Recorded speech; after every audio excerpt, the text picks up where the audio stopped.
Oh, it'd help if I added us to the stage. Hi, everybody. Good day, You are everyone. at our channel, our Scientology Stories Peeling the Onion. My name is Mark Fisher, and I'm here with my co-host. Janis Gillham Grady. Good day, everyone. Hi, everybody. Sorry about that. It's been a while since we've done a live chat, so I messed up. I played the thing and then put us into the thing. But we want to welcome everybody here in the chat, and I have to address one comment that's in here right now from Love Food Kitchen. He says we really should do a pre-video sweepstakes guessing what color shirt Mark's going to be wearing. It's very sad, I know, but I'm quite invested in ever-changing shirts. Well, unfortunately, I'm wearing our G'day Mates hoodie, right, with our Scientology stories on the back. And the reason is because it's 44 degrees as I speak right now in Las Vegas, which is really cold for us. And I have to have the door open for my dog. So I was freezing, so I decided I would wear our merchandise hoodie. And if you'd like to get one, just go down to our merchandise store and you can get one yourself. But they're really comfy. They got a hood and all that. So Are you hiding a Hawaiian shirt underneath that? Unfortunately, no, it doesn't Oh, go over really well with a Hawaiian shirt. But thanks, Love Food Kitchen, for keeping track of my shirts. And trust me, I've got a lot of them, and I enjoy wearing them. But it's just a little too chilly this morning. So anyway, I'm a wimp. What can I say? How you doing, Janice? I'm doing good. I got the heat on in the house. I didn't have it in the other half of the house where one of our guests is, so we had to turn on the heat. And she's like, "It's a freezer back here," but I gave her a blanket. That's good.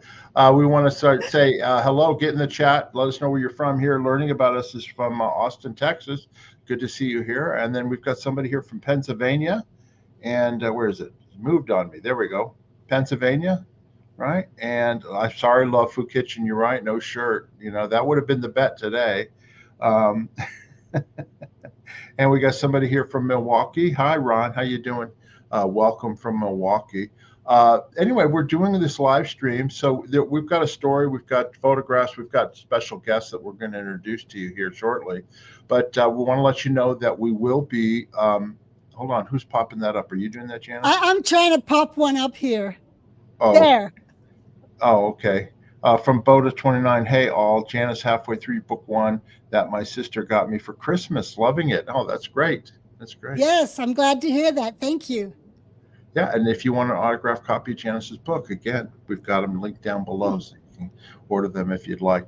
Anyway, what I was trying to say is that if you want to get in the chat, please do. We'll be checking the comments as we do this live stream. And then also, if you have a question, we'll go to questions at the end. And so it's really easy for us if you write the word question before you write the question. Just write question, so that way we can spot it, we can star it, we can put it into the starred questions, and we won't miss it.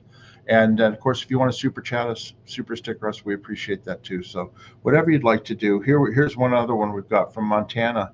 Hello from Montana. 16 degrees here. Oh, 44. Yeah, I'll bet. I don't think I could deal with 16 degrees. no, I would have to too walk my dog cold. 5 times a day, and I get too cold. And we got Danielle Chamberlain's in the house. Hi, Danielle. And and Neville. Good to see you. Hi, Neville. I, I talked to them yesterday. We had a Yeah. nice little chat. Yep. Oh, that's good. That's good. Yeah. Okay, Janice. Well, let's go ahead and we will get started. Like I said, if you have All a right. question, get in the chats, pay attention, and you can put it in there, and we'll start and put it in from there. We got somebody else here from Oklahoma City. Good to see you here, Debbie. And I saw Mary Kay London was in here too. She's from Albuquerque. I think I've brought this up before, but she's a member of our Yeah. channel. Hi, Mary Kay. It's good to see you. Snowy. Anyway, go ahead, Janice, and you can introduce All our right. guests. Well, tell Well, the story and introduce our guests, okay? yes, but today I'm wearing my onion peeling earrings because we're going to peel the onion today on disconnection and connection, and that you don't have to remain disconnected. You can reconnect. And I'm on a roll this year about connection. This is my year of connection that I'm going to just keep pushing because this is what Scientology was supposed to be about: connecting up, communicating, being in touch with people, helping other people. And that, and I'll cover someone we're going to talk about my dad, Peter Gillham. And we're going to talk about him with my daughter and my niece. And Peter Gillham, many people knew him as a nutritionist, but also he was in Scientology for 60 years. And he was one of the best Scientology lecturers on explaining the basics of how Scientology worked and applying it to your life. And one of those was all about communication. And so he got into Scientology in like 1953, and I was raised in it. And then, a lot of you know that we ended up in the Sea Org. So for a period there, I didn't see him for 5 years, but he remained in touch.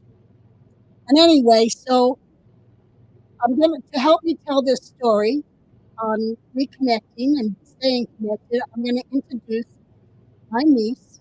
Yes. Janis, there's something wrong with your mic.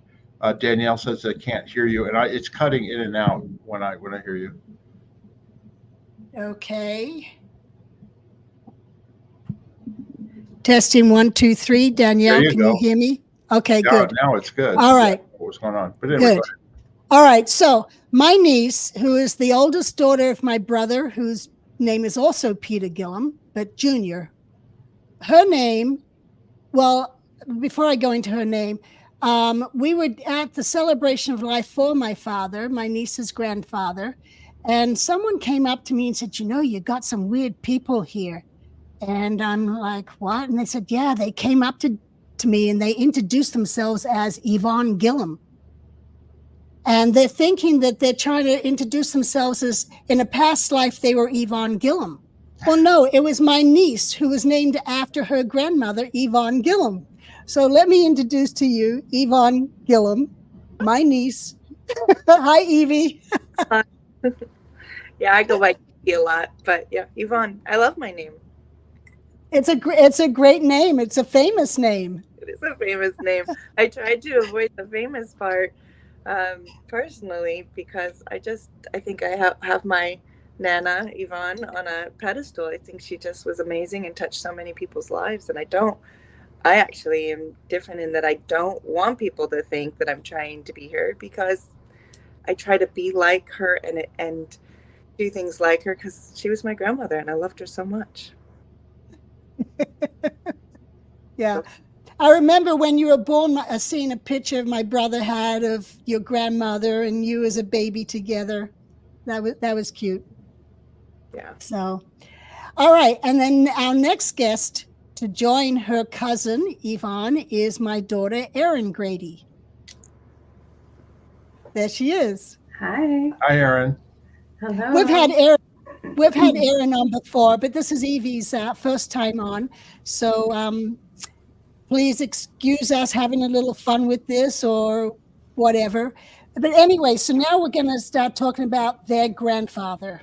And we'll start with some photographs.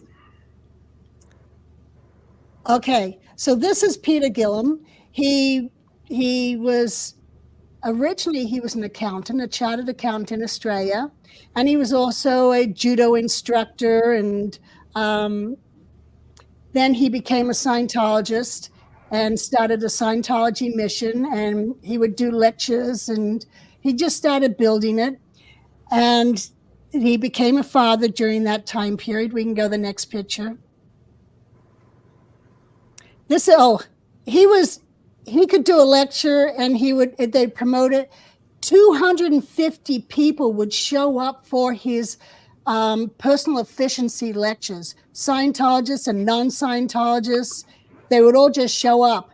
And it was funny, I was going through some stuff yesterday and I found this whole folder just full of success stories that people were writing about how incredible his lectures were and how much fun they had doing the practical of learning what he was teaching them.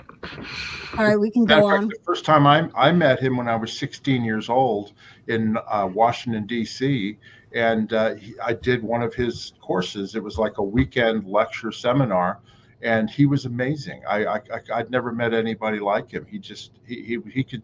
It was about disseminating or selling, getting people to do things. And he was amazing at it. And anyway, that's when I first met him, when I was 16. Right.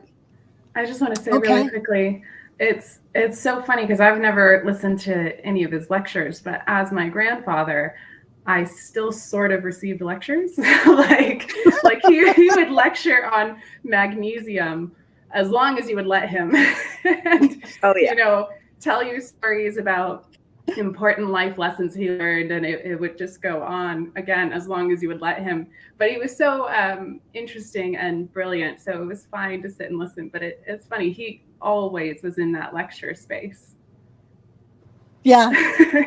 he was a good lecturer. Yeah. Yes, Evie. He'd always tap your arm. Oh yeah. Tap your arm.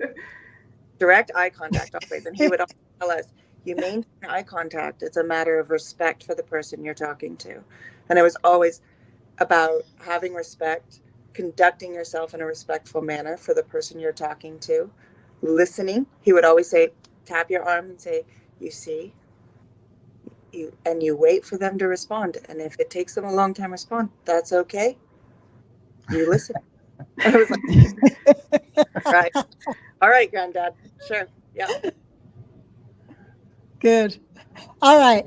So here he is as a father of 3 little kids. So cute. My brother on the left, my sister on the right, and me in the middle. And then here's I don't know if we'll find that one again, but okay. Then here we are in Brisbane, my mom and dad and my brother on the left, my sister on the right, and me in the middle. We seem to always take photos that way with me in the middle, though I'm the youngest.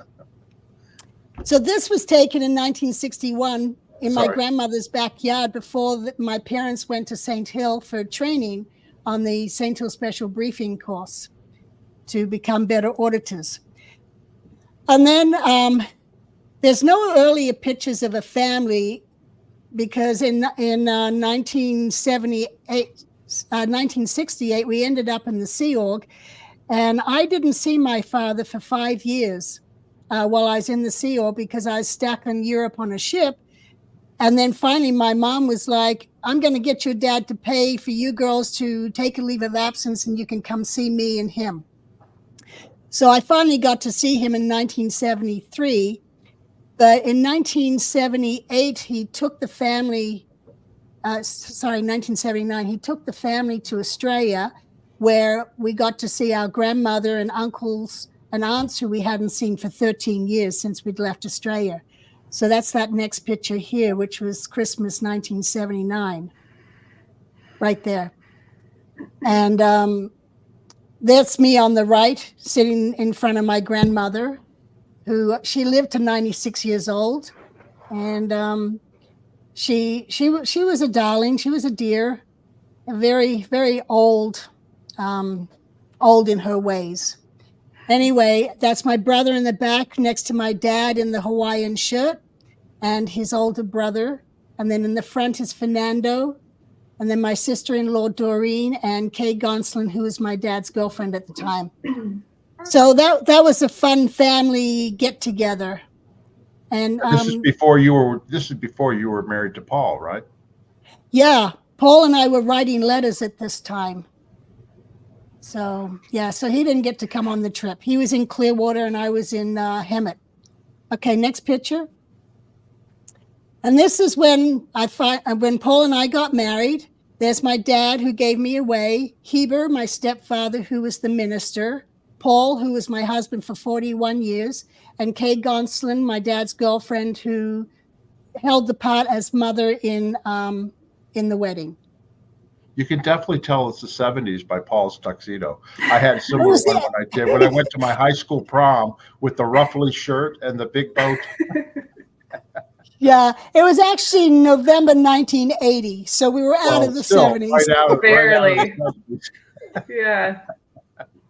Yeah.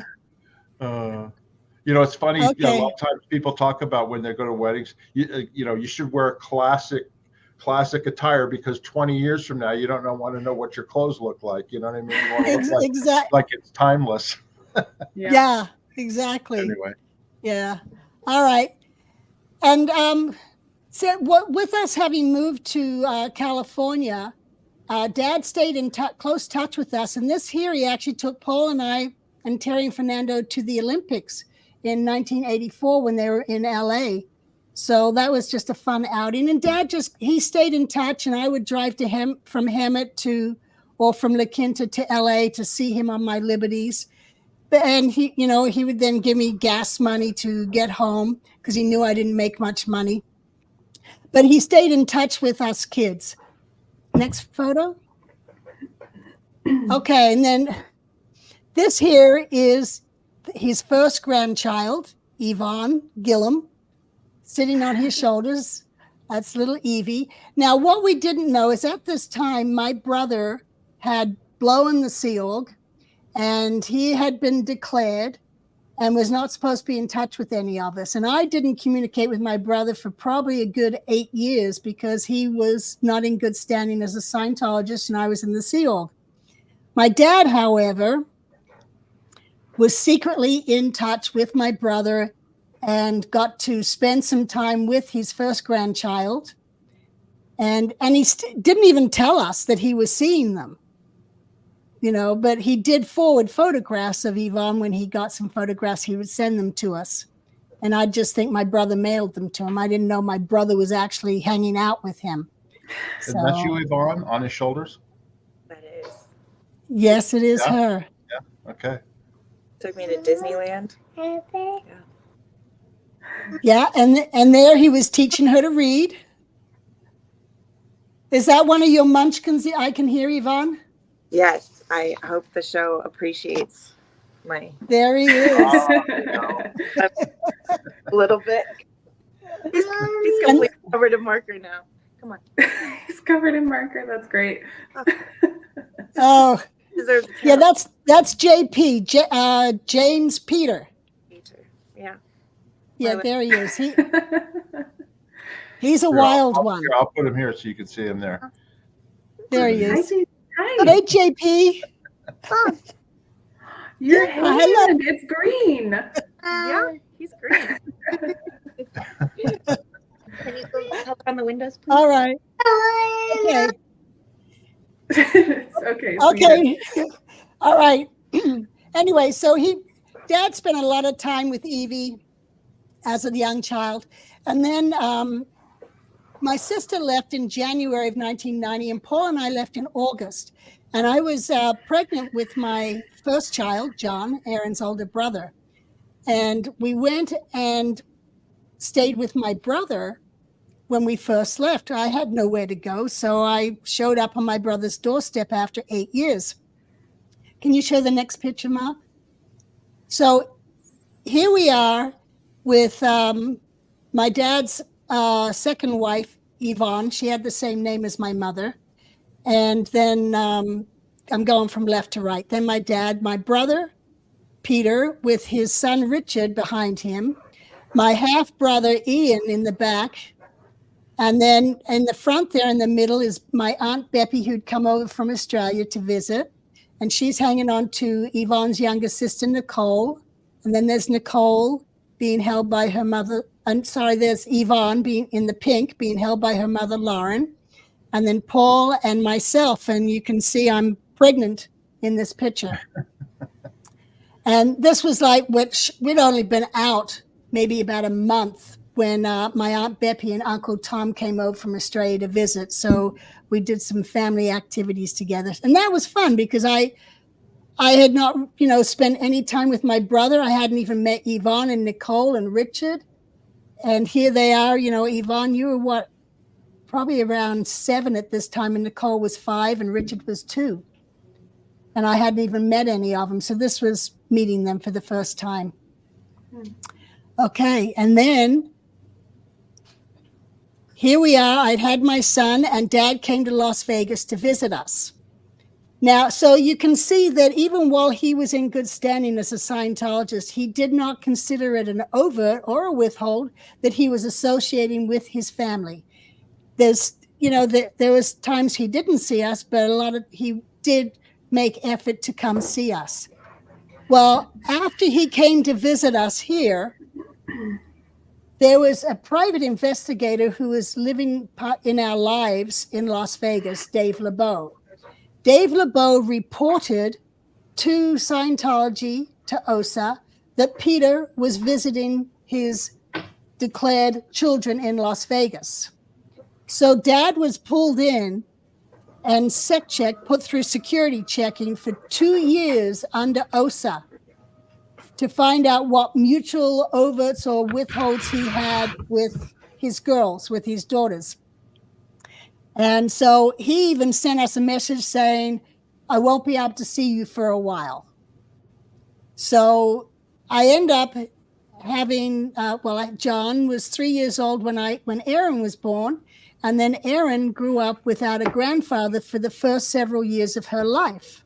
I didn't have a grandmother either because she died. No, right. You didn't have a grandmother either. So Kimma Douglas and Mike Douglas actually took on the job as being grandma and grandpa to my kids because they didn't know their grandfather, Peter, and Yvonne had passed on, and Kimmer had been a very close friend of my mother's. So they took on that job as grandparents.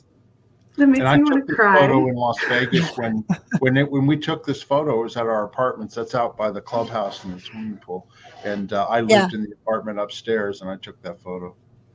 Yeah. I just want to say, sorry if I do cry, but I'm so glad that that Kimma and Michael did that because it was really hard not having a grandparent on either side, right? Like, I thought about it a lot.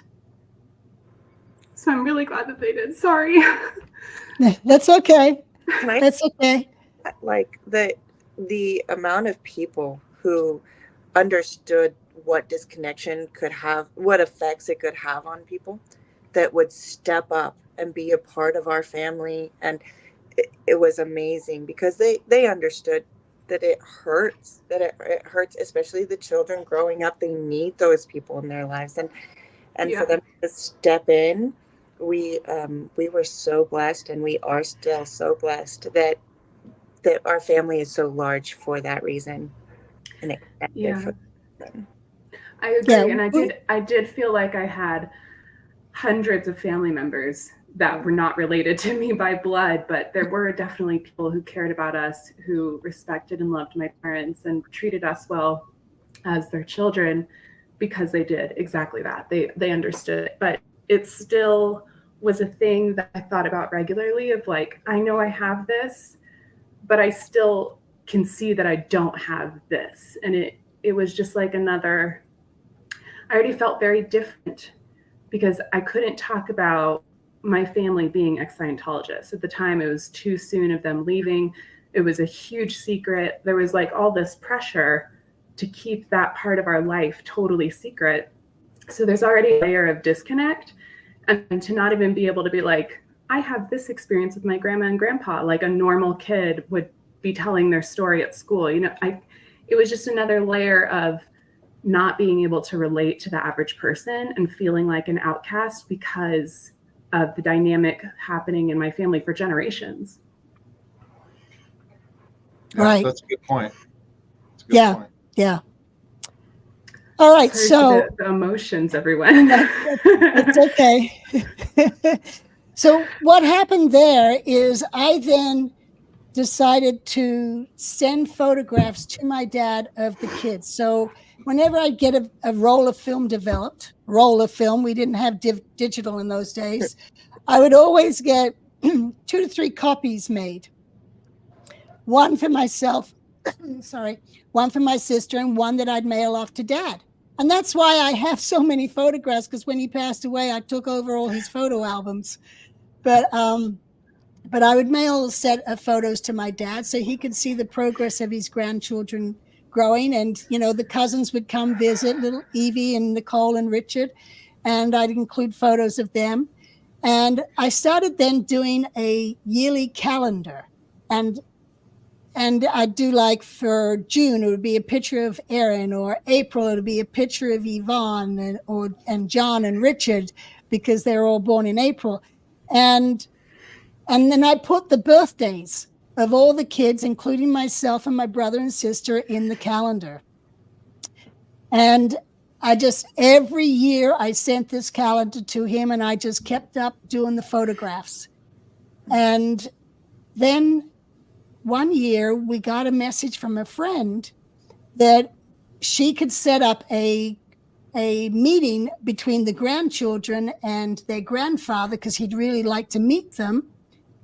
And so, well, he'd like to meet mine, well, Erin, and see the kids. So we set it up where my brother and I took our kids to Disneyland, and the mutual friend, came over. She'd been in Scientology, and then she'd gotten out. She'd kind of quietly drifted away, so no one really knew who she was. And so we then turned our kids over to her. She drove them over to a hotel where their grandfather was. And so they all got to spend a few hours with their grandfather. And here's a picture of that. There's Peter. On the left is my son, John. Next to him is his cousin, Richard. And then that's little Erin in the front there in the red shirt, sitting on Yvonne's lap, and then Nicole on the right. Yeah, and this is my first time meeting him. That's great. Yeah. And Erin, how did you feel finally getting to meet your real grandfather? I don't remember the entire experience, but I remember extreme excitement going into the hotel room and being super happy to be with all my cousins and my family, and like that it was a family moment, like a real family get together. I remember that being very exciting. And we had a lot of fun. There's other photos from this that you can see we're all laughing and having a fantastic time together. Granddad let us jump on the bed. Yeah. Yeah, he did. That's because it wasn't his bed. It was a hotel bed. It was an opportunity to teach us good form in jumping. Oh, yeah. He loved the trampoline, didn't he?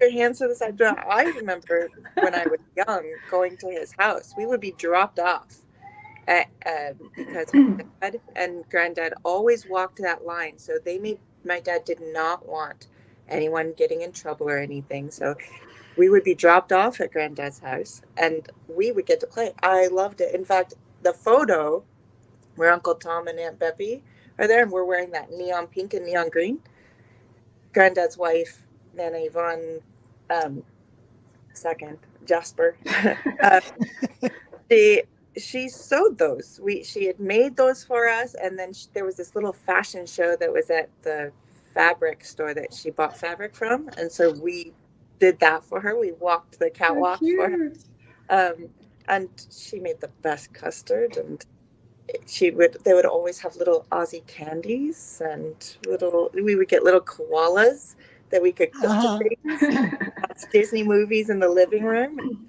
with our cousin Ian Uncle Ian. So it was a lot of fun as kids playing these little toy pianos, jumping on the trampoline, granddad teaching us about vitamins and health and how nutrition is very important. It was a lot of fun. So then to have this period where we didn't talk to him at all was very impacting. Absolutely. And then to have this moment where we get to see him, I remember jumping up and down and being like, are you kidding me? Are you kidding me? I felt like I just won a raffle. I was so excited. And so we go to this hotel and it was like, okay, this is a little weird, but okay. And we were all cousins. We're all really close. Our parents all worked really hard to make sure that we had that closeness. So seeing Erin and John and having my siblings there, we were just having a blast. And then Granddad shows up, and we were all like, oh, and we rushed him. Do you remember? All of us rushed him, gave him this huge hug, and he was so happy. He loved us so much, and all walked that line so carefully because he really loved us. Good form, always. Yep. There he is. Pointed toes too. Yeah. What's that? Who is that? I said, John. He's even got his toes pointed. That's very good for him. Yeah. That same trip? Well, yeah. Yeah, same trip. Well, Peter had been a gymnast. He'd actually his school had won state back in the 30s, 40s, 1940s. But so Dad had been a gymnast. So he was teaching John a headstand. Mhm. So, all right then. You ready? Yeah, we'll move on. All right. Okay. This is the same trip, isn't it? Looks like the same age. It looks like the same Yeah. time. Yeah. So that's Richard, my brother's son, on the left, and John, mine, on the right. With And it looks like a grandfather. little koala toy, just like Yvonne was saying. It's a koala toy. In Yeah. Yeah. Yeah. Again, same trip, it looks like. Yeah. Yeah. He would take us out to dinner. Mm-hmm. Yeah. That's a different trip, because that's maybe a little later on, where he actually he came to Las Vegas to do some research on trusts and wills and that type of thing. And he snuck off and came and saw us. Mm. And he wasn't supposed to, but he did it anyway. Good. All right, next one. Yeah. And that was a trip we did to LA. So we told Dad we were going to be in LA. And I think we'd gone to the Queen Mary or something. And we told him we'd be in LA, and he was going to be with his horse. So we went out and met him there with his horse. And he always made sure there weren't other Scientologists around to, they would think, oh, he's just gone off to see his horse. No, he's off seeing us. So that's Erin with him. Janis, how did you communicate with him back in those days? There weren't cell phones, so how did you do it? Telephone. So you would just call him, like, on down low? Yes. To set these up? Yes. Okay. Yep. I was going to say, I think it was shortly after this trip, he came to Vegas and surprised me with a horse that he bought for me because of this. Oh, yeah, when you got Dreamer. Mm-hmm. It wouldn't have been right. Maybe like a year or two later. Like I think this was one of the times before that I'd seen him. Right. And he kind of realized I liked horses. Yeah. Yeah, he came from a horse family. His own father had been a horse trainer for the Australian light horsemen. Where did he His live? daughter obviously has a ranch. Yeah. What was that, Mom? Those days? Where did he live in those days? In these days, he was living in Los Angeles. Well, he had a place in Clearwater and a place in Los Angeles. Okay. Yeah. And the horse was in Los Angeles too? Yes. Yeah, in Griffith Park, and he'd go to the park and ride there. Got it. Dasher used to stay at our. Yeah, when Terry left the Sea Org, she had her horse in your backyard up in Upper Ojai. Right. Yeah. Yes, it is really sad having to sneak around to see your grandchildren. But, yeah, particularly for him, Janis, I want to point out for him, I mean, he was taking, his whole business and his whole life was Scientology at the time, and he was taking a real risk because anytime he picked up the cans to do processing, he had information that was basically considered a withhold or something he shouldn't have been doing, and if it got found out about, he would get in trouble, right? Mm-hmm. Exactly. Yes. And that's why he kind of tried to stay away from his 3 children and just associate with the grandchildren. Can I just but he still had to sneak around doing that or getting it set up. For people who might not have known him, I think it's important to say that this was a man who was very disciplined. So when he was around us, it was about the joy of being with his grandkids. We didn't talk about, we were all in our best manners. Like he would tell us, he would come and he would be the teacher and there was no gossip. We didn't talk about things. We we hugged and we talked about dinner, and he would teach us things and talk about nutrition. But I don't think he felt like he had to get on the cans and like hide anything, or certainly not say things. He would, but he was very, very disciplined. And this was a person who carried himself at every moment of every day in the way that he thought was his best foot forward and the right thing to do. This was a very disciplined man. Yeah, like there was a boundary there that was very clear between his time with his grandchildren and then his lifestyle with the church, so that there is no withhold that you feel guilty about, right? Well, no, I meant more withholding from Scientology, not to let them know. You know what I mean? Yeah. Was he a fun grandpa? You know what I mean? Like, I mean, I know he was very disciplined. He was disciplined in his life, but like, could you wrestle with him and get rambunctious? No. I'm the youngest. She's the oldest. So we both had very different experiences of him. You would have gotten to know him when he was younger too. I knew him when he was quite old. Quite old. Well, he was. He would joke with me. He used to call me Mumbles because I told him he needed a hearing aid. I was like, you can't hear any of us. You need a hearing aid.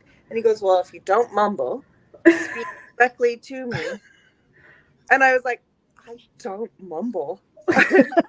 For like 2 years after that, he called me Mumbles. He was really stubborn about the hearing thing, but his hearing was so bad at the end, and it was just obvious that he needed them. And we could always joke. So that kind of a thing, like, it wasn't a tense moment. It wasn't like him calling me Mumbles. He had a fantastic sense of humor. Very Aussie. Very Aussie. Yeah. He liked telling jokes. He liked telling long stories that were jokes. Long stories. Oh, yeah. Those. Yeah. Yeah. Fantastic. He was very, very. So here's the next picture. Okay, so here, he was coming to Vegas, so I let my brother know, and my brother shows up with his kids again, and so we all had a family get together. And it was shortly after this, we went to an Aboriginal art display exhibit here in Vegas. So we thought that was very appropriate. And so then this was a Thanksgiving that same year or shortly afterwards, where we all got together again. Now, at this point, was he like being a little bit more, he wasn't afraid to come see his kids, like you and Peter and Terry? Yeah, he wouldn't tell anyone, and we wouldn't post the photographs anywhere. It was still on the sly, him showing up and spending Thanksgiving or Christmas or whatever with us. Right, and this was the age time period where Dave LeBeau was no longer spying on us, right? This was exactly. After Dave LeBeau. Yeah. Yes. Yeah. We may have had Paris Khan around, but he wasn't really interested in what Peter was doing. He was more interested in what I was doing. Right. He was interested in you. Yeah. And we just didn't promote, because even you didn't know all these times that, we'd see Dad, that he'd show up. And he'd either, he'd stay with me or he'd stay with Terry, and, we'd make sure his car wasn't somewhere if he drove up. But in 2002, I had planned a trip to go to Australia to see my cousins and, take John and Erin down there to see where some of their family is from. And my sister contacted Dad and said, Dad, we're going down there. Do you want to join us? So he actually came down with us and went to Melbourne with us and Sydney and briefly up to Brisbane. And he had a great time. The kid, Erin and John got to know him a little better, and along with seeing other cousins. What was that, Erin? It was really fun. The only thing was he was very scary at driving on the other side of the road. That was alarming, but everything else was great. I was the one who, when we first arrived, because he'd been used to driving in America for so long, and when we first arrived, I was in the front seat with him, and I'm like, Dad, I kept telling him, move over, over. And then I finally said, you're freaking me out. You're too close to the parked cars. And then I finally stopped him and I said, I can't take this. And I switched with Terry. And then later on, my uncle is like, I taught your dad how to drive. No, he didn't. Dad's the one who taught him as the older brother by 6 years. But my uncle was messing around. And then he goes out with my dad and then he comes back and says, okay, I fixed him on all his driving. He now knows how to drive better. Crazy. Okay, so here is another trip. He find reasons to come to Las Vegas. What was that, Erin? I'm just noticing my mood swings between the photos. There was a photo before where I was like excessively happy, and now this one, I'm so upset. Oh, that's a long day. And earlier in this video, I'm crying. Like, this is just, it's the day of emotions, I guess, for Erin. Yep. Yeah, and this one, this one, Uncle Hal is in here. Uncle Hal was a local Las Vegan. He had actually come from New York. He was mob connected. He was a knee buster in his younger days. And he kind of liked Paul and I and would come to our mortgage company and he'd bring us deals. And he just kind of hooked himself onto the family and we always called him Uncle Hal. And he used to, when he heard the story about the disconnection and stuff, he's like, whose knees do I have to go bust? Just give me a name. And he always called Paul my driver. Anyway, my chauffeur. Is your chauffeur coming along with you? So anyway, and here, they're up like this, I think. Oh, okay. Yeah, here, Paul was working for Zions, and there was a UFC event going on in LA, down at Venice Beach area. So I got word to Dad and said, I'm going to be in Venice Beach with the kids from such and such to such and such. And Yvonne and Nicole and Richard came down with their parents to see John and Erin and Paul and I. And Dad showed up and joined us for the whole day and just hanging out with the grandkids again. And any chance here, hang out with us? Yeah, any chance he had, he didn't tell Scientology that he was doing this, but he was doing it. And then there he is with the 3 granddaughters. Next What's one. your mood there, Erin? I don't know. I just think I was constantly being goofy. That's what I'm getting from this. It was just goofiness. You look like you just got something for free or something. I took some pictures the other day and she was like, you've always been your own person. And I'm like, yeah, clearly, like, look at this. I was just in my own world. Yeah. And this one here, we actually didn't see Dad for several years in between here. And then he came up to see us. And this time, I think he was telling us, he says, you're not going to see me for several years. I'm going to be out of touch. But you know how to always get a hold of me. But he wasn't going to be able to talk to us because he was going to go and work on getting his eligibility to do the OT levels. But so we had a family gathering for this. And this is the one, if you look at John and Richard in the back there, they both got Band-Aids on their eyebrows. They got a little bit too physical in a basketball game. And we had to take them both to emergency and get stitches over their eyebrows. Well, that sounds like they were fighting. They weren't. They bumped heads. No, they weren't. They were they were both focused and they bashed heads into each other and both ended up with a similar scar. Yeah. They both determined to get that ball. Wait, really quick before we jump photos. Yeah. Just based on my age there, you said that he was gone for a few years before this and a few years after. I'm not exactly sure how old I was when I went to Kimma's and called him, but I do know that there was a period of no connection, and that's why I called him. And I was I left a message on his voicemail basically saying how I missed him and I didn't understand why he'd gone away and when would we see him again. And do you remember what year John and I went to stay with the aunts and the Kima? No, I don't. I'd have to look at my calendars. Okay. But you're right, because that I think is around that time when he showed up again, because there was a period where he didn't show up, and then you made that phone call and he showed up, and also around that same time was when it was my birthday and he called me to wish me happy birthday, and he hadn't said anything to me for years, and I was like, how'd you remember it was my birthday? He says, your calendar.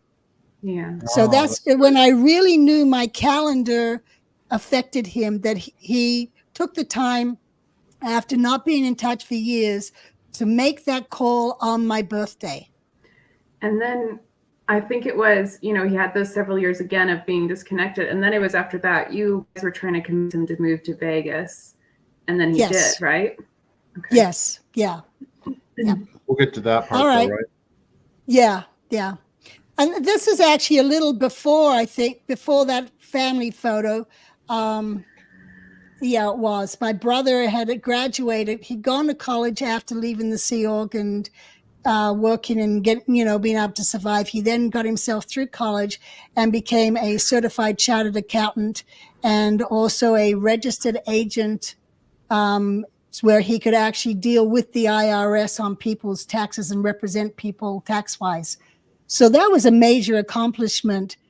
And he was following my dad's footsteps as a chartered accountant. So Dad did show up for that graduation, which was nice. And then here's this is a few years back where the whole family's there hanging out at Terry's, having a dinner. My dad's there next to me in the middle back there. And we're all there. Can I say that these photos in sequence, it makes it seem like we were a close family. That's because we are a very close family, but it was a lot of work for him he would show up, give hugs, strong hugs, tell us how much he loved us, and then he'd be gone again. And it was, I remember a lot of work for him. Yeah. But I remember he would always try and make sure that we knew we were very important to him, even when he wasn't there. Like, I think it was my mom who relayed the message, but she'd sent him a CD with me and a bunch of other kids singing on it. And I think I had a solo on there too, but he would just keep the CD in his car and he would play it. It was like, he would listen to was me singing, and it was very, very sweet. So I knew even in like long periods of time without seeing him, he was constantly thinking of us. Right. And he even would send some money to sponsor your singing group. Oh, I didn't know that. Yeah, he did. I was just going to ask, like, my grandparents used to send me money or grandkids money. Did you guys ever get gifts from him, things like that? Or obviously, he would give money. Yeah, cards with money. And then at one point, I remember Terry and him, it was usually like a combined card, but that was later on when he needed much more help and she was much more involved in his life. Yeah. But otherwise, I think he'd always put $100 in with the card on their birthdays, going off the calendar and mail it off. So that was always nice to hear when they got that birthday card with money in it. And then here was another dinner but this was with the grandkids, not the parents, because he was trying to behave. But I think we were celebrating multiple birthdays at once, because even though our birthdays are spread out, he could only come and see us that one time, really. Because none of us have birthdays close enough, other than John and Richard, to really be doing 4 candles. And Yvonne, because Yvonne and Richard and John are all early April, so this must have been an April birthday party for the 3 of them. But there's a 4th one, which was maybe my June birthday being included. Maybe. Because there's 4. So I don't know when Nicole was born. October. Oh, okay. He would impress people, the waiters, chefs, anybody who come by the table. It was really incredible because he always make direct eye contact, and he always had so much respect for the person he was talking to. And so he would say, this is after a show, we'd all gone to see a show, and we were doing the dinner afterwards at a nice restaurant. And he called the waiter over and he said, I don't get to see my grandchildren for their birthday. I want you to bring out cakes for all of them. And so it wasn't just a like, oh, come bring out the free cake. No, he said, I would like it if you brought out cakes for each of them, and we are having a birthday celebration right now. And That's it was cute. I didn't remember that. So that would explain that picture and why there's so many birthday cakes. And I bet at that time John had stopped eating sugar, which is probably why there's only 4. So it's not a matter of time. It's a matter of who eats cake and who doesn't. Okay. I'm glad you remembered that, Yvonne, because I didn't. If I remember correctly, the waiter is behind. There's another waiter holding more cake. Oh, really? Right. John didn't eat any, but Granddad made sure that there were cakes for everybody, and that we were all included, and that it felt like a full celebration of all of us. That's nice. See, I'm glad. Yeah, because he took you to a.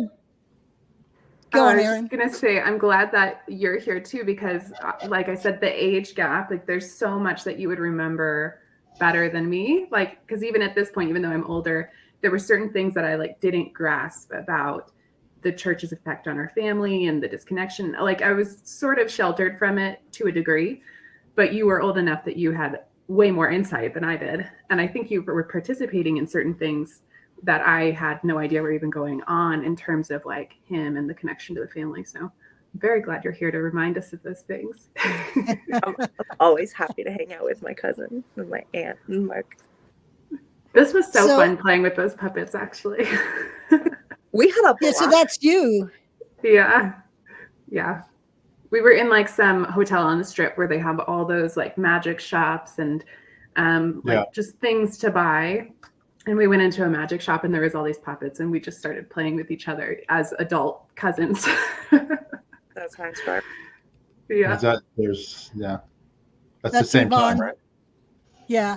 Yeah, he would take them to a dinner and a show. Mm-hmm. Yeah. And there's Yvonne with Granddad, and then Yvonne's younger brother. How many years older are you than Arthur? I couldn't tell you. He's much more mature than me. I can tell you that. He's 11 years younger than me. I'm 29. He was 20, maybe 22 when he was born. Okay. Yeah, he was a big surprise, but yeah, he was born on Erin's birthday. Mm-hmm. Yeah, he was Erin's 11th birthday present. Yeah. Okay, and there's Richard and Arthur a few years later with Granddad. Okay. And that's Granddad hugging Yvonne and Nicole. Sorry, Evie. I just miss him so much. Yeah. He really brought so much to every moment he was with us. And now I don't know if it was him or because he would have to go for years at a time and we didn't know if it was going to be tomorrow or next year or what. So each moment we really all tried to hold on. And it was, it's hard. Yeah. Yeah. And then here, I don't know what the celebration was. Maybe it was him showing up again. I think that's what it was. I think we just went out because he was there. Yeah. So we went out. Is this around the time when he came, when you guys, handled him or whatever? It might be. Well, that was 2012. You might be right, Mark, because he showed up. I'm looking at the age of John and Erin and all that. Right. Yeah. And if you look at his jacket, his sweatsuit, it says flag on it. Yeah. And he had a whole bunch of those because he says he's the one who said, why don't you do a sweatsuit with flag on it? And so I have to go take fun, care of too. kids. Okay. Okay. I'm sorry, guys. Thank you so That's much. okay. Thanks. Please take care. Thank Bye, you for love you. coming Good on. one. Okay. I was Anyway, so go ahead, Janis. yeah, in 2012, he'd been out of touch with us for probably 3-4 years or something like that. And the last time he talked to us, he said, I'm going to be out of touch with you for several years, but you know how to get a hold of me. And then he showed up because my brother had done an interview with a news channel at Rifle in La Quinta and was talking about what life was like when we lived in La Quinta. And then I started speaking out and was on different ex-Sea Org channels. And so Dad was trying to get eligible for OT8, and he was called in and was being sec checked, and to try and find out actually if he'd been in communication with us. And he could say he hadn't been in touch with us, even if he'd been in touch with the grandchildren. He hadn't been during that time period in touch with us. So he was then told by Marion Powell, who had grown up with Terry and I, he was told by Marion, you need to go and handle Peter and Janis. They've got to stop speaking out. So Dad shows up and starts trying to handle us. And we instead turned it around and pointed out to him how his donations to the IRS is paying for the IAS. His donations are paying for private investigators to interfere with our life, and how we've had them following us for years, and including him. And that it's not Scientology anymore. It's not what he signed up for 60 years before. And then we get him around that same time. We're tipped off by Mark Headley, who was talking to a financial consultant about how Dad had been ripped off on the sale of his company by some fellow Scientologists. So we started questioning him about that and started having him dig into it and get all the papers, where we find out that what's in his head is totally different to what's on the paperwork. And he'd been ripped off. And then the Scientologists were only trying to get money out of him. No one was trying to help him as a person or anything. And he's now 85 years old. So we took it upon ourselves to get, hey, Dad, you need some help. Let us help you. And we stuck with him through his whole lawsuit, which was against other Scientologists. And that's actually what got him declared, was because he sued fellow Scientologists without going through the International Justice Chief. But they had royally ripped him off, and it finally got settled and everything. But he, at that point, he came over to us. He trusted us. He had family, and we got him a house, and we got him moved, and getting to spend time with his grandkids and his kids. And he'd go horse riding with Terry and I, and he'd go to dinners, and he finally had people around that he could trust. And he saw that, and he became happier and happier, and was no longer on that withhold of having to see his family. And here he is. This is me holding TJ. Is that TJ or Elizabeth? I thought that was TJ. That's TJ. Okay. Yeah. Anyway, with Yvonne there in the green, and Granddad, and my brother behind us. TJ? Yvonne's That's Yvonne's oldest. Oh, Thomas. Okay. Yeah. Her two boys are TJ and JP. Yeah. All right. So next one, and there's Erin and Yvonne with Granddad. This was at the horse ranch that we had. So, and then for his 90th birthday, my sister and I took him to Australia so that he could see his brother, and we were at my cousin's house here on his 90th birthday. And he was in pretty good shape there at 90 years old. And he took us back to where he was born. His own grandmother's house where he'd been born had been torn down, but he took us to where it was. And we just went to all the different places where he grew up. And he seemed to have enjoyed that. And he could freely travel with us, and we could post photographs because he was declared and no longer part of that group that had disconnected from us.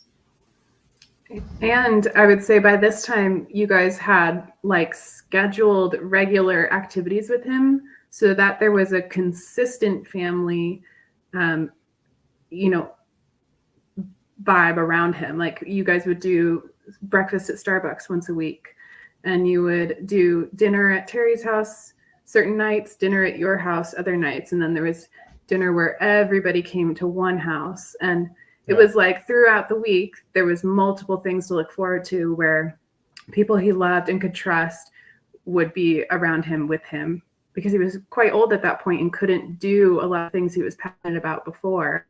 And so much of it had been tied to the church, and he really was not involved with them anymore at that point. So I just wanted to point out, you guys definitely created a lifestyle for him so he could still be comfortable and not feel like he'd lost so much. Right. He must have been very happy being able to openly, you know, spend time with you. Right? It was like a relief for him. You could actually see that, and his joy, and he loved coming over, you know, just to have dinner and be with everyone. You know, like he really got a joy out of that. Yeah. And he didn't watch the movie. He'd sleep during the movie. He would watch like the first 15 minutes. He would try, and then he'd be asleep. Yeah. But at least he was happy sitting down. He had been involved in Scientology for so many years that even though he was out, I'm sure he probably still believed and followed a lot of the stuff in Scientology, I would imagine, right, Janis? Oh yeah. Yes, he was still a Scientologist mentally, and that was okay. That was fine with us. He'd been doing it for over 60 years, and because he reconnected with his family and he sued some people that had ripped him off, he was declared an outcast, you know. So but we were there for him, and he appreciated that. And we didn't, you know, I went for 5 years as a teenager not seeing him, and all these years, and, you know, he'd left us in the Sea Org, but none of us held that against him. It was like we were just happy to finally have him back in our lives. And so from the age of like 85 to 93, when he passed away, he had those really good years of being reconnected with family and being with people who he loved and they loved him. And they weren't just there trying to get his money. You know, I was going through his stuff the other day, and I'm finding all these cards from these Regis who are just stroking his ego on how wonderful he is. And it was just to get money from him. It wasn't because of who he was as a person. You know, it's pretty. I think even coming out, like, he did get to attend several gatherings, right? So he ultimately ended up in front of people who genuinely respected him for what he was saying, not because they could get any money from him, because the church was no longer involved. But I do think his legacy still carried on, and the respect that he gives others, it certainly came back to him, even leaving the church. But I think he still had that dynamic a bit with people. Janis, were you ever able to tell him about what happened and why you left the Sea organization and Terry, and about Miscavige and what had gone on? Oh, yes. Tell him that story. Was it after he moved to Vegas, or was it when you guys were trying to get him to say, hey, you need to come out, you know? Or it was part of trying to get him out, trying to expose to him the truth.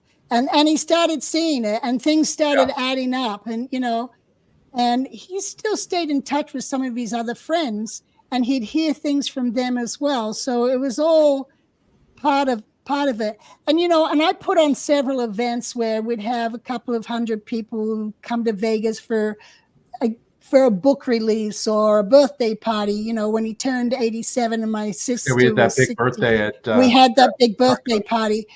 And he felt at home with all these people that had been ex-Scientologists, but they still respected him for who he was and what he had done in his accomplishments as a Scientologist in helping other people. Yeah. Which is a very different to the attitude of, it was just a different era. Mm-hmm. It's not the same as what it is today. But yeah, anyway, he got acknowledged and respected by all these people, and people happy to see him again. And he would remember them, and, you know, from St. Hill or from LA days and that type of thing. So it was great for him being out to see that. And then people would come to town, and they'd go to breakfast with us and with Dad, and, you know, and they always showed him such respect. Yeah, he always was. Go ahead. I was just going to say, he was still very much famous, even leaving the church. And I don't know if it was a concern for him to lose reputation, and that's perhaps why he stayed in so long. But I remember people coming up to me at those events, and I would hear positive things about everyone in my family. But usually it was about my grandmother, Yvonne, and how amazing she was, or my grandfather, Peter, and how like some lecture changed someone's life. And, oh, I used to go and do this for him. And like, it was always stories how amazing they were and impressive they were. So he definitely still maintained a level of positive fame. Yeah, and I've told this story before, but we went on a cruise together into the Bahamas, Janis, and Peter came along. Your dad came along, and we were in the Grand Cayman, I think it was, and he was sitting in a chair when we were on an excursion. And I walked up to him and I said, "Do you mind if I take a photograph of you?" And he said, "Why in the world would you want to take a photograph of me?" And I said, "Because you're a legend." And he laughed. And he let me take the photograph. Yeah. He wasn't expecting that answer, but he liked it. Yeah. Well, I think, you know, part of, you know, him leaving, he had to get used to the idea that he was going to be shunned. Yeah. You know, and not be able to talk to all his old timers. Like even a friend, Rosemary Deltafield. Rosemary had been our receptionist back in the early 60s at the Mission back in Melbourne. And she married Ken Deltafield, and she remained a close friend of Dad's all the way to the end. But when he got declared, she was very careful on that relationship. And he had lent her money so that she could do some services. And she sent him a check on time, even though he was declared. She sent that check and honored it, where other people were known to, oh, he's now declared, I'm not going to pay off my debt to him. But she honored it. And then at the end, you know, my brother, sister, and I, when Dad passed, we wrote Rosemary and said, we think our father would want us to forgive this debt because you've been such a true friend to him. And which at her age now, you know, she was probably in her 80s. She really appreciated not having to make that monthly payment to him. But he helped her out, though he was no longer in. He helped her out because that's what she believed in. That's great. I've got some of the photographs here. Yeah, this is at my nephew's wedding. Richard, that's Yvonne's second youngest brother, and he got married in Hawaii. So we took Dad to Hawaii when he was 91 years old. And here he is doing the tea ceremony at their wedding. What, Erin? I said I was pregnant on that trip. Yeah, you were. That's right. And then here's Yvonne with Thomas, TJ, and Peter. This was also in Hawaii at the wedding. And there Dad is with my brother, me, and my sister when we were in Hawaii. You know, and I think it's pretty, you know, at 91 years old, traveling from Las Vegas to Hawaii, and at 90 years old, traveling to Australia. He was a trooper. Wherever we went, he wanted to go with us. Mm-hmm. And this is the whole gang of my kids, my brother's kids, and my sister, and grandchildren, and the first great-grandchild.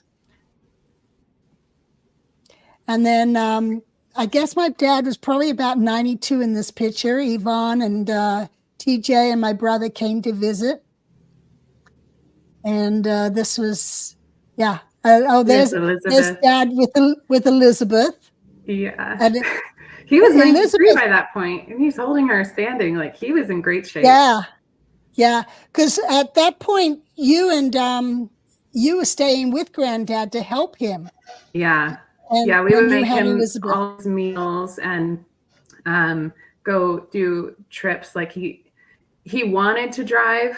He thought he was a great driver still, but it was a little bit concerning. So I would like drive him to our family dinners and to the grocery store to get groceries. And we would just handle all the meals and clean up. And he got to be around us and the baby. And he wasn't bothered by crying at night because he could barely hear. So it was really an ideal place to stay with a newborn.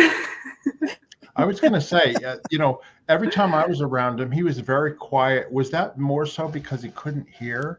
Yeah, he couldn't hear. Very reserved. Huh? Yeah. But he still wanted to be there. He went like, oh yeah. He would much rather sit there, not really able to understand, just watching people. And if you came close and engaged with him, he would do his best to communicate, and you just have to speak loudly. But he was okay being quieter and still being with everyone versus going off and just being alone and doing something that's maybe more engaging for him. Yeah. And then this is a photo of, there's my sister and Nicole and my dad and Arthur and Peter and Yvonne and her husband Chance and Erin, you've got TJ in your arms there. And then that looks like her child. yeah, that's TJ. So, and this I think is out as the last kind of big group family photo. Yeah, and it's also the last photo we've got here. So we had, and he passed away. How old was he when he passed away? He was 93 years old. He died December 6, 2020. And he'd had a good life. And we will interview more people, and I'll do things covering his earlier life and, other stuff about him and his development of Natural Calm. And his company had Natural Vitality, which is now owned by Clorox. But he was very, very good, always trying to help people. He also had Peter Gillham's Nutrition Center, which you still have, and you still sell supplements through that.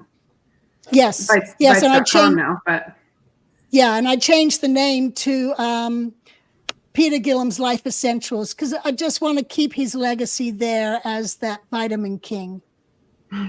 Right. Yeah. Right, and the whole reason we're bringing this up is to let people know, Janis, that you declared this to be the year of connection, right? 2024. Yes, the year of connection. Let's make it something for everyone to work towards on reconnecting, connecting. Whether you're in Scientology and you've got family members and friends out, work to connect. If you're out and you've got parents and brothers and sisters and family members in, send them a calendar, send them photographs. Just keep that communication flow going, whether you get an answer or not. It could take a while. Just keep that going, and they at least know that you're there for them.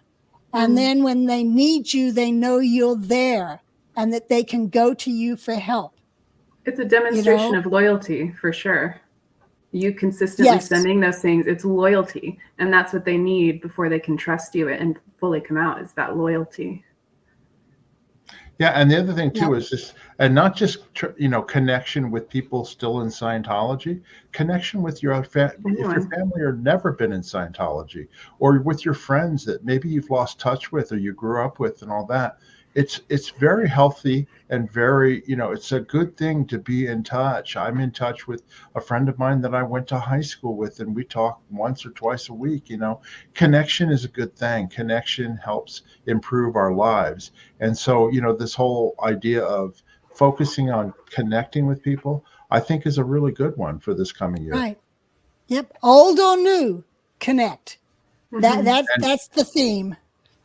And just so people know, not in connection, but similar type thing, is that Janis and I, we're organizing up a cruise out of Long Beach, California, a 3-day cruise, and we'll be announcing the details of that very soon. We've got some dates picked out. We're just trying to line up who exactly is going to be going.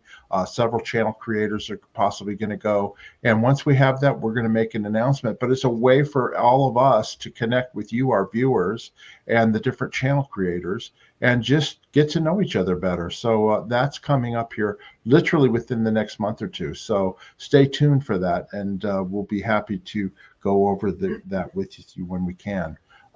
Anyway, I wanted to say we're going to go to questions and answers now. So you can, if you have a question, please write in the chat, write the word questions. We've got some comments that have already started and all that sort of stuff.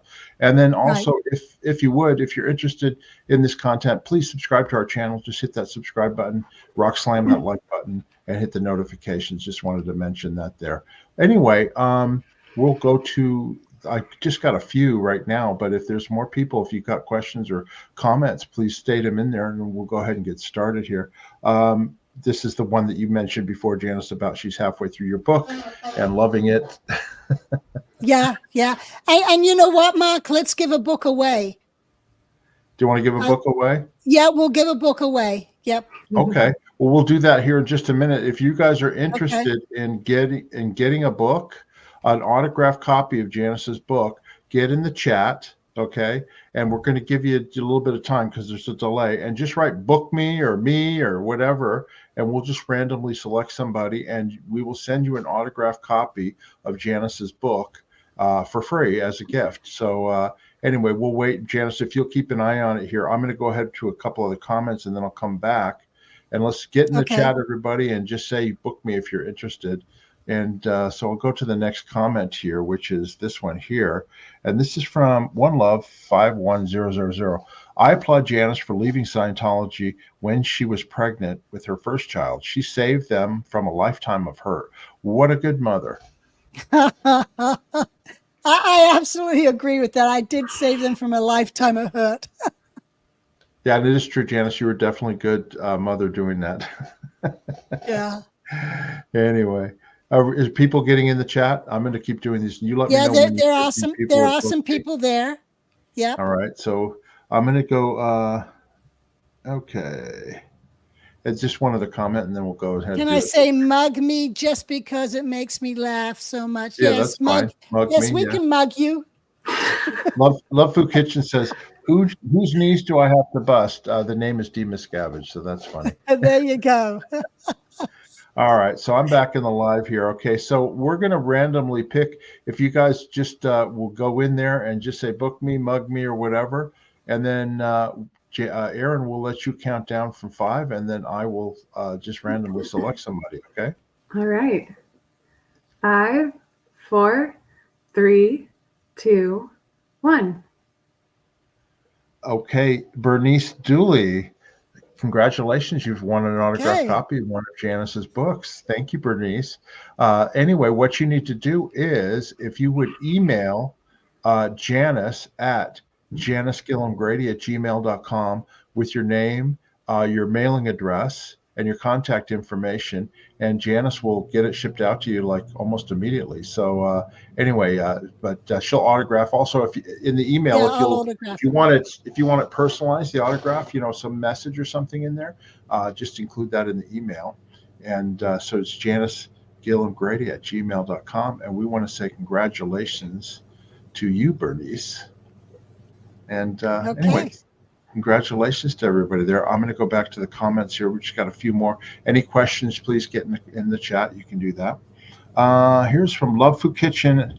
I really hope Terry eventually decides to do a video with you. I was looking at some documents and was reminded, as well as ASI, she was one of the founders of RTC, such a central figure in Scientology history. Janis? Oh, maybe. We'll see. Honestly, I keep thinking it too. I want her to do it, but I don't know if she will. There are reasons why she is not. Of course. I mean, she would love to tell her story, but there are reasons as to why she is not. So, we. Yeah, I never push her on it. No, we'll respect her viewpoint. But I do want to say one of the reasons is she has animals. She has a lot of horses. That's what I was going to say. Yeah. And, we've seen and heard of other people for speaking out. They've been attacked and their animals have been attacked. And we don't want that to happen to any of the animals. I have a horse at her place. We don't want anything to happen to him. So for the protection of the animals, it's best that we continue as we do and, I think and leave people Terry out of understand it. that. Yeah. Yeah. So anyway, thanks for that. It's just like it's just like I didn't speak out when my kids were little because I didn't want anything happening to my kids. But as soon as they were old enough and out of the house, I started speaking up. Right. That's right. Okay, Danielle. Hi, Danielle Chamberlain. Wow. Yvonne Arthur looks like your son. Yvonne Arthur looks like your son. We used to kind of say that when he was first born, actually. She spent so much time helping with him. It was like it was her kid, not her brother. She was super good with him. She does, yeah. All right, here's a question from old Fritz. Do you still believe in past lives? Janis, I'll let you start with that. I do, because I do have deja vus, and as I travel different places, it's like, have I been here before? Yeah, like a cruise too. Yeah. I believe in it too, only because I've had experience. Look, not everybody's going to believe everything that everybody else does. I mean, every religion, everybody's got different beliefs. I do believe that I've lived before. I do believe that I will live again. And that's just my personal belief, but I don't push that on other people. I agree. I was recalling past lives in my childhood, and especially when I would go to certain places, I'd get like hit with an entire it's so profound and detailed that I knew past lives were real, but I think it's something you have to really experience to fully believe in, and all three of us kind of have. Yeah. Okay, thanks for that question. Necessary Trouble. Janis is so forgiving and compassionate. We could all learn from her. Absolutely. No, thank you. Next, Love Food Kitchen again. It makes so much sense. What an amazing person Janis is, despite everything she's been through, when you hear what wonderful people her parents were. There you go, Janis. Boy, it's a love fest for you today. Yeah, it is. Well, I appreciate it. Thank you very much. I send the love back. Here's a comment from, I cannot never pronounce the first name, Mr. Rivas. I use Peter's vitamins formula for athletes, and it is marvelous. I think that knowledge and research should be preserved and taught. Yes, I absolutely agree, and I'm glad you use those vitamins. Where can people buy them? They can buy them on, Vites, VITES.com. And the brand is Peter Gillham's Life Essentials. Mm-hmm. And these are the ones he's referring to. These are daily packs that we've pre-made up for the high performance. So if you're an athlete or very active, this is the daily pack for those type of people, where we have daily packs for balanced body for people who aren't that active, but take vitamins. We do it in the daily pack, so you don't have to have all the bottles in your cabinet and make them yourself. We just do the packages already for you. Yeah. Chuck Beatty is in the house. Hey, Chuck, it's good to see you here. Chuck Beatty's a long-term friend of ours, a former Sea Org member that we've known for many years. Chuck Beatty, I imagine all the people who worked in the Peter Gillham stores over the decades are people with loads of stories. Yes, true. And also, Tori Chrisman is one of those. She worked with my dad, and we are going to have her on this channel, and I'll get her to tell some stories too, because she worked with him, I believe, at the store, and also when he did his lectures, she helped organize the lectures. I didn't know that about her. I know her. I just didn't know she worked with him. Yeah, she knew your grandfather well. Okay. Elizabeth H. comment, agreed about reaching out to everyone. I share that message with family who lost connect with their daughters and grandchildren. Absolutely. It's not just Scientology that tears families apart. There's various reasons why families are not in communication anymore with their kids, their grandkids, their parents. And communication and being connected is definitely a healthy thing to do.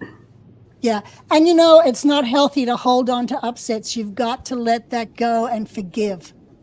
Yeah. And that's also key. So even if someone did something bad to you and you're upset with them about it, you got to forgive and reconnect, and you'll all feel better about it. Yeah. And you can't really understand any of the decisions that they'll have made if you're holding that hurt in front of your heart and not opening to the compassion that was mentioned that you have. Okay. Next, we have a question again. This is from Elizabeth H. After reading the first book, I wondered, did Mary Sue complete any auditing, become clear or OT levels? Was Janis able to contact her after Project Snow White? Did you have any contact with her after she went to jail? Mary Sue did clear before the Sea Org. She did that back at St. Hill. And then during the Sea Org day, she solo audited and she got auditing and so forth. And then even later on, after the whole Snow White project, she got auditing. Now, last time I saw Mary Sue was probably in 1980.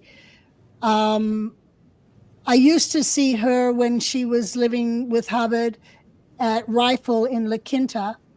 And then he left and she stayed. And then she left for him to be able to come back to La Quinta. And she moved to Los Angeles. And that was in 78, 79. And then I didn't see her until 1980 when we were in LA. A bunch of us messengers went to the movie theater. And there was Mary Sue. So I got to see her and chat with her a little bit, and she was happy to see me. And that was the last time I saw her, but I stayed in touch with her when I got married, because I'd invited her to come to the wedding, and she'd sent me a bridal gift and then a wedding gift later on. So I'd stayed in touch with her for a while, and then I got in trouble and I wasn't in touch with anybody. I was chasing gophers on the golf course, and that's a whole nother story. But so I did stay in touch with her a little bit after she got separated from the group. Okay. Question here from OneLove51000. Question, did you all have a nice holiday? Mark, how is your mom? Best wishes to all of you for a happy and peaceful New Year. Yeah, we did. Mine was uneventful, nothing really major, but I did spend time with my mother, and my mom's actually doing really well. She's 93 going on 94, and she's in relatively good health. And I just went and saw her yesterday, and I'll go see her again tomorrow. And, she's just living her life. And, anyway, thanks for asking. I appreciate it. How about the rest of you? Had good holidays? Well, yeah, I did. Elizabeth was sick, so I spent half of my holiday in a room taking care of her. But the other half, I saw some people that I really love, and so I was able to enjoy those parts. And I love my child. Even when she's sick, she's very sweet to me and gives me lots of love. So it wasn't horrible. The horrible part was just that she wasn't well. Yeah. Well, Erin and my sister and I actually went and spent it with my brother and Yvonne, and saw Nicole, our other niece. We spent some time with them, and then we spent some time with some other close friends that I'd been in the Sea Org with, and they had 3 children, and so Elizabeth got to play with them as well. Well, play is a strong word. I was going to say she was sleeping most of the time. Yeah. By the very last day, she felt well enough to engage a little bit. Yeah. Yeah. Okay, and then we've got another question here from Love Maddie. What church kills pets and may go after children, etc.? They need to lose their tax exemption yesterday and be brought to justice for all they've done. Absolutely, I couldn't agree more. It's really sad what they do, and we're trying to expose the truth about the different abuses that went on. Let people tell their stories, and this is something that's really, really shameful. Anyway. Yeah, people shouldn't have to live in fear of that happening. Of someone kidnapping their children or a car being stolen or, anything like that, or have to worry about their animals. That's just not right. Exactly. Well, I wanted to let Erin, why don't you tell everybody about your business and what you've got going on, and we can promote your product here. Go ahead. Sure. Actually, I was thinking about it a little bit earlier because when I first was approached and asked to make this product, I was asked because of my background, and part of that background is my family background. So my grandfather and my father were both very into natural health and made all sorts of different products. My grandfather sold them globally, and my father mostly just shared with his own circle. And I find I've come kind of in the middle of both of them, where I started by sharing with family and friends and then grew it into an actual company. So yeah, my company is Healed by Oracle, and you can go to healedbyoracle.com. And I only have one product for sale right now, but I am going to expand it. And currently it's a CBD healing salve with emu oil, and it's doing amazing things for people. This audience in particular has been so supportive, and I really appreciate all of you. I think I even saw the name, one of the comments, Elizabeth H. I'm pretty sure that's an Elizabeth H. that's ordered from me. So thank you. Thank you to all of you. I really appreciate it. It's amazing seeing you guys reorder and contact me with awesome reviews of how it's changed your life. That makes me so happy. That's actually the reason it's become a company, is because it was so good for people that I couldn't bring myself to stop making it. I felt it was doing too much good. I had to extend it. So Erin, tell me a little bit, what is the CBD salve? What does it do? And a little bit about the products for anybody who might want to order it. Sure. Yeah. So it's only got 6 ingredients if you order the unscented. If you do the scented one, there's also an essential oil blend added to it, but it's very lightly scented. And my favorite ingredient in all of it is the emu oil. When I first heard it, I was a little like, what do you mean emu oil? But I researched it. There's amazing medical studies that have been done on it. It takes care of a lot of issues. And it actually increases the power of the CBD too, because CBD, its molecules, like, it's too big to fit through the pores of your skin and actually go down and soothe the inflammation beneath the surface. But emu oil, it is small enough because it's close to human skin oil. So it gets absorbed and it carries other things with it.